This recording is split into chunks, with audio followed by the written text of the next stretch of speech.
यहाँ पे बैठे हुए मेरे मन में एक पुरानी बात आई। 32 साल पुरानी बात है। मई 1991 की बात है। मेरे पिता की शव यात्रा तीन मूर्ति भवन से निकल रही थी। अपनी मां के साथ और अपने भाई के साथ हम एक गाड़ी में बैठे थे। सामने भारतीय सेना की एक ट्रक थी, फूलों से लदी हुई थी। उसके ऊपर मेरे पिताजी का शव था। थोड़ी देर काफिला चला, 5-10 मिनट चला। फिर राहुल कहने लगे मैं उतरना चाहता हूं। तो मां ने मना किया। उस समय सुरक्षा का भी बहुत वो था। तो मां ने कहा नहीं, तुम उतर नहीं सकते। राहुल ने जिद की, नहीं मैं उतरूंगा। मैंने मां से कहा मां उतरने दो। राहुल गाड़ी से उतरा। उस सेना की ट्रक के पीछे खड़ा होके चलने लगा और तीन मूर्ति से लेके कड़ी धूप में अपने पिता के जनाजे के पीछे पीछे पैदल चलते चलते चलते चलते यहां पहुंचा। इस जगह से कुछ 400-500 गज दूर यहां पर मेरे शहीद पिता के अंतिम संस्कार मेरे भाई ने किए।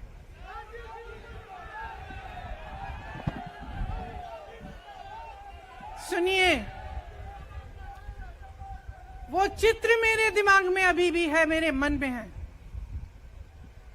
मेरे पिता का शव इस तिरंगे झंडे में लपेटा गया था। इस तिरंगे के नीचे मेरे पिता का शव था और उसके पीछे चलते चलते मेरा भाई यहां आया। उस शहीद पिता का अपमान भरी संसद में किया जाता है। उस शहीद के बेटे को आप देशद्रोही कहते हैं, आप मीर जाफर कहते हैं, उसकी आप मां का अपमान करते हैं। आपके मंत्री मेरी मां का अपमान भरी संसद में करते हैं। आपके एक मुख्यमंत्री कहते हैं कि राहुल गांधी को पता भी नहीं है कि उनका पिता कौन है। आपके प्रधानमंत्री भरी संसद में खड़े होकर कहते हैं कि ये परिवार नेहरू नाम को इस्तेमाल क्यों नहीं करता। पूरे परिवार का अपमान करते हैं। कश्मीरी पंडित समाज के रिवाज का अपमान करते हैं, जिसके तहत एक बेटा अपने बाप के मरने पर पगड़ी पहनता है, परिवार की परंपरा को आगे बढ़ाता है। लेकिन आप पर कोई मुकदमा नहीं होता। आपको 2 साल की कोई सजा नहीं मिलती।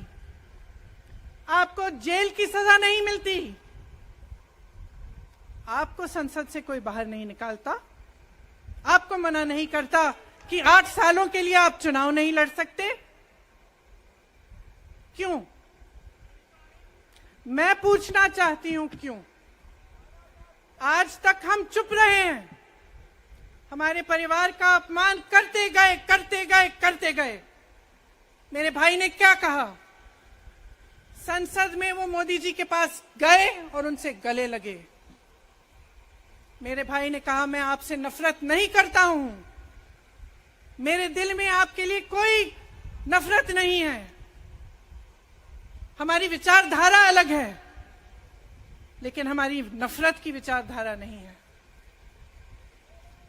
तो मैं पूछना चाहती हूं, एक आदमी का कितना अपमान करोगे? कितना अपमान करोगे? क्या यही है इस देश की परंपरा? आप परिवारवादी कहते हैं, तो भगवान राम कौन थे? भगवान राम को वनवास में भेजा गया। उन्होंने अपने परिवार, अपनी धरती के प्रति अपना धर्म निभाया। क्या भगवान राम परिवारवादी थे? क्या पांडव परिवारवादी थे कि वो अपने परिवार की संस्कारों के लिए लड़े? और हमें क्या शर्म आनी चाहिए कि हमारे परिवार के सदस्य शहीद हुए इस देश के लिए, कि इस झंडे में उनका खून है, इस धरती में उनका खून है, इस देश के लोकतंत्र को मेरे परिवार के खून ने सींचा है। और जो सोचता है कि हमें अपमानित करके हमें डराएंगे, हमें धमकाएंगे, जो सोचता है कि तमाम एजेंसियों को लगाकर हम पे छापे मारकर हमसे कुछ भी कर ले, हमको हमें डराएंगे, वो गलत सोचते हैं। हम डरने वाले नहीं हैं। हम और मजबूती से लड़ेंगे। हम इस देश के लोकतंत्र के लिए कुछ भी करने के लिए तैयार हैं। इस देश के लोकतंत्र को, इसकी नींव कांग्रेस पार्टी के महान महापुरुषों ने डाली है। कांग्रेस पार्टी लड़ी इस देश की आजादी के लिए और आज भी इस देश की आजादी के लिए ही लड़ रही है। कभी कभी मैं सोचती हूं, मुझे समझ में नहीं आता कि पब्लिक क्या सोच रही है।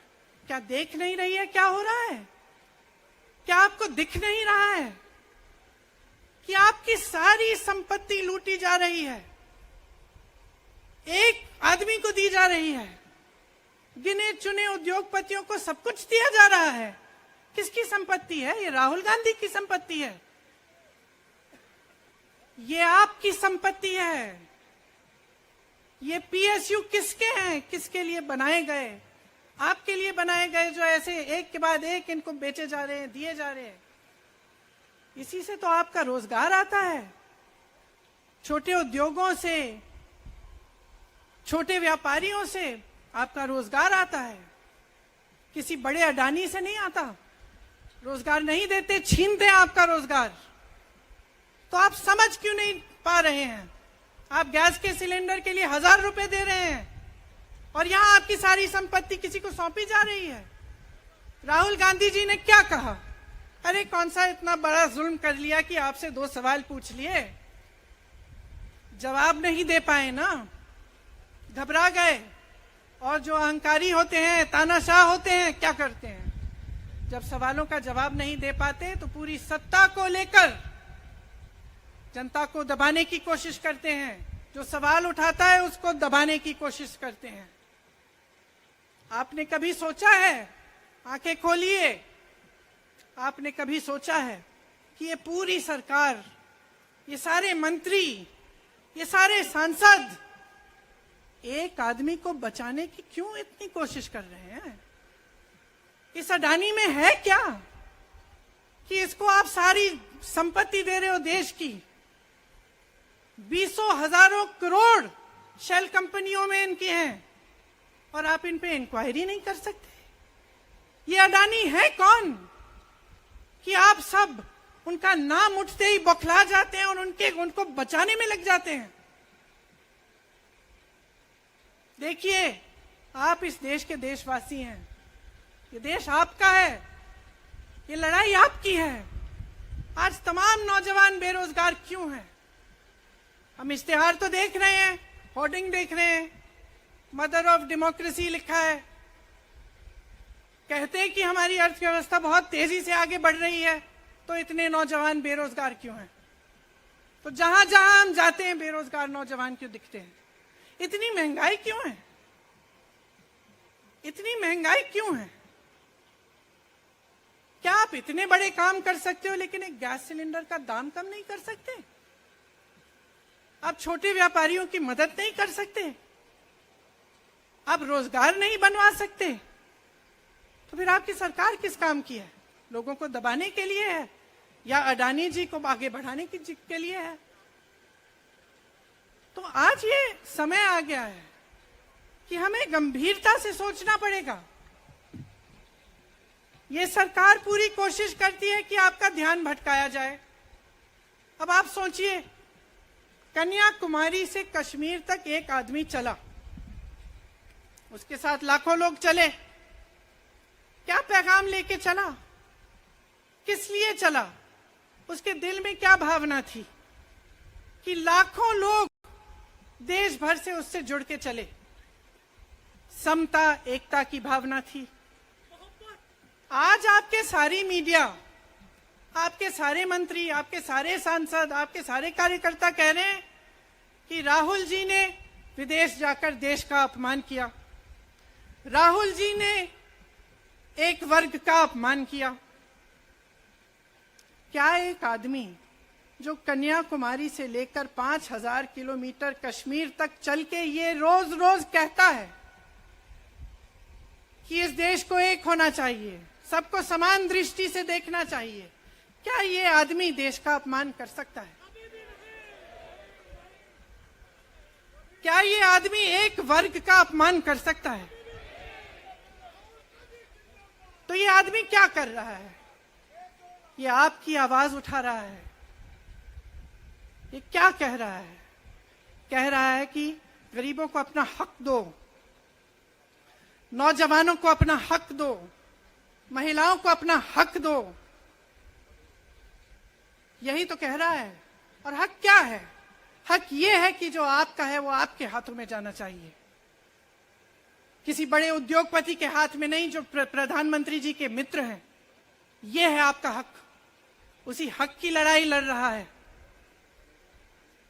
तो आप समझिए, ये एक इंसान की बात नहीं है, ये एक राहुल गांधी की बात नहीं है, ये पूरे देश की बात है।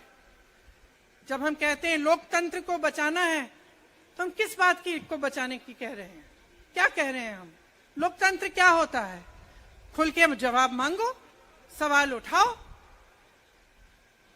यही तो लोकतंत्र है कि आपको कोई आपत्ति है, कोई समस्या है, आप किसी के पास जाकर अपना हक मांग सकते हैं।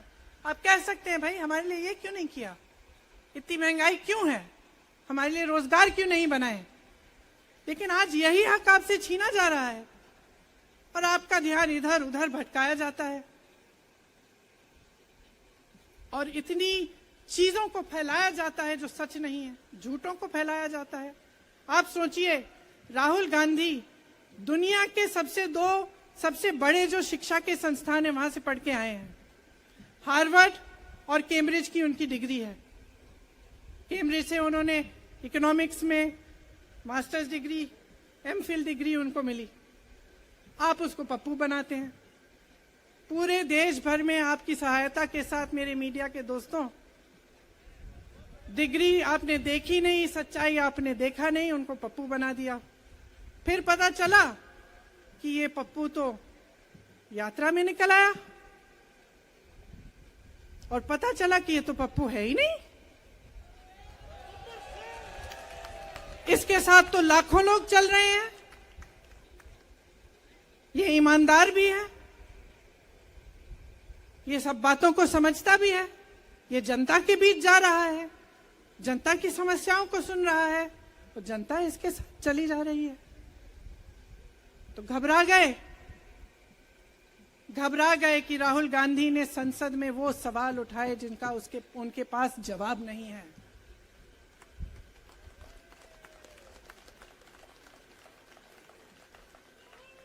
क्या किया सुन लीजिए। एक तरफ से हंसी भी आती है कि एक आदमी को रोकने के लिए इतना सारा करना पड़ा।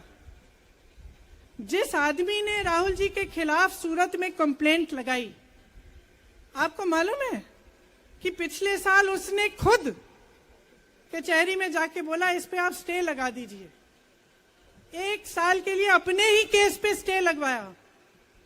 फिर वापस कब गए केस खुलवाने के लिए? राहुल गांधी के संसद में अडानी पे के भाषण देने के 1 हफ्ते बाद। 1 हफ्ते बाद वो आदमी वापस जाता है, कहता है केस खोल दी, सुन लीजिए, अब हम तैयार हैं। 1 महीने के अंदर अंदर जज कह देते हैं कि राहुल गांधी को 2 साल की सजा मिलेगी। आपने देखा इस देश में कितने केस हैं कि जेल में 10 साल के लिए पड़े रहते हैं, उनकी सुनवाई नहीं होती। ये तो सुनवाई भी फट से हो गई, जजमेंट भी फट से हो गई, सजा भी फट से हो गई।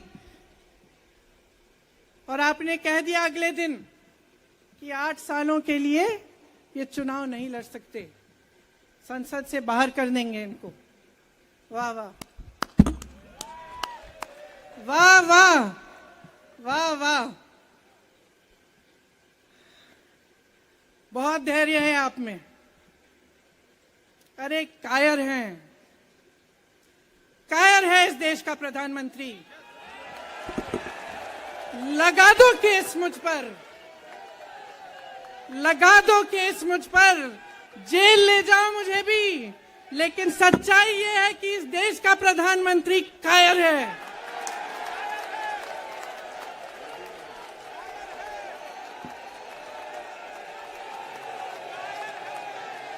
अपनी सत्ता के पीछे छुपा हुआ है, अहंकारी है, और इस देश की बहुत पुरानी परंपरा है, इस देश की बहुत पुरानी परंपरा है, हिंदू धर्म की पुरानी परंपरा है कि अहंकारी राजा को जनता जवाब देती है। और इस देश की बहुत पुरानी परंपरा है कि अहंकारी राजा को ये देश पहचानता है। मेरे परिवार ने मुझे एक चीज सिखाई है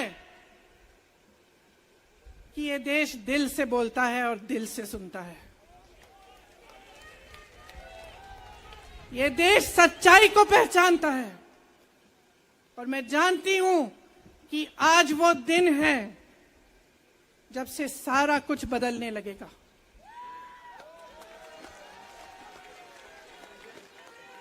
मेरे मीडिया के साथियों, मैं आपसे कहना चाहती हूं, बहुत हो गया है, बहुत हो गया है।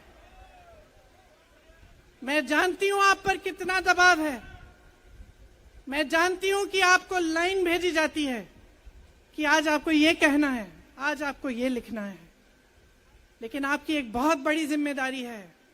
आज लोकतंत्र खतरे में है। अगर सरकार सवाल उठाने वाले को 8 सालों के लिए संसद से निकाल सकती है, अगर कह सकती है कि तुम्हें चुनाव लड़ने की ही इजाजत नहीं है, तो बहुत गड़बड़ है, बहुत गलत हो रहा है, और ये लोकतंत्र के लिए ठीक नहीं है, ये इस देश के लिए ठीक नहीं है। जब आप पत्रकार बने, शुरू में जब आप काम के लिए आए, तो आपके दिल में भी ये होगी बात कि देश के लिए मैं सच्चाई बोलूंगा, मैं सच्चाई बोलूंगी। आज आप बोल नहीं पा रहे हैं, हिम्मत करिए, खड़े हो जाइए आप भी। और जैसे खड़गे जी ने कहा कि तमाम पार्टियों ने आज अपनी आवाज उठाई है, उनका हम सब धन्यवाद देते हैं। और हम सबको एक होना पड़ेगा, इसलिए होना पड़ेगा क्योंकि आज ये देश खतरे में है। आज इस देश की सारी संपत्ति एक आदमी को सौंपी जा रही है, और उस आदमी को बचाने के लिए पूरी सरकार खड़ी हो जाती है। बहुत गलत हो रहा है। अगर आज मेरे भाइयों और बहनों आप इसको पहचान नहीं पाएंगे, तो इस देश को बहुत खतरे में डाल देंगे। इसीलिए यहां खड़े हुए महात्मा गांधी जी की समाधि के कुछ ही गज दूर खड़े हुए मैं आपको याद दिलाती हूं कि कितनों ने इस देश के लिए अपना खून बहाया है, कितनों ने इस देश की धरती, इस देश की आजादी के लिए अपना खून बहाया है। ये अफसर हैं यहाँ तैनात खड़े हैं, इसी तरह से इनके भाई सरहद पे खड़े होते हैं हमारे लिए, आज भी अपना खून बहा रहे हैं। क्या इसके लिए, क्या अडानी जी के लिए, कि अपने देश के किसान के लिए, अपने देश के गरीब के लिए, अपने देश के छोटे व्यापारियों के लिए, महिलाओं के लिए, अपने बच्चों के भविष्य के लिए हम सब अपनी जान देने के लिए तैयार हैं। तो मैं आपसे आग्रह करती हूं, मेरे देशवासियों, आंखें खोल लो, समय आ गया है, डरो मत। राहुल गांधी के शब्दों में डरो मत, इनका सामना करने का समय आ गया है। एकजुट हो जाओ, सामना करो, इस देश की सच्चाई को उभारो, इस देश की एकता को बनाए रखो और इस देश को आगे बढ़ाओ। जय हिंद, जय हिंद।